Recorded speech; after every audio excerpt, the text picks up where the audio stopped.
في صعوبه ان احنا ممكن نتوافق او نتفق.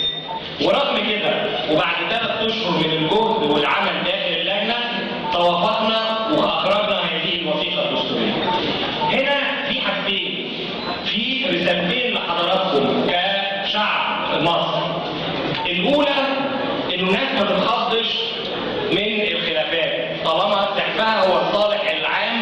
نتمنى ان الخلافات تفضل خلافات مش صراخ وشتيمه وتخوين وحاجات احيانا بنشوفها في الاعلام، تفضل انه في اراء سياسيه واجتهادات سياسيه. طالما هذه الاراء والاجتهادات السياسيه من اجل الصالح العام فهي مقبوله ونستطيع ان نتوافق.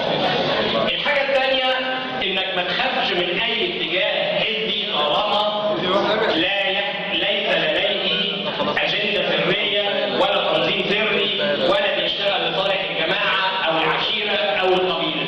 حتى لو هو جزء من حزب سياسي فهو لازم يبقى في النهايه سقف مطالبه هو الصالح العام ومصالح الشعب المصري.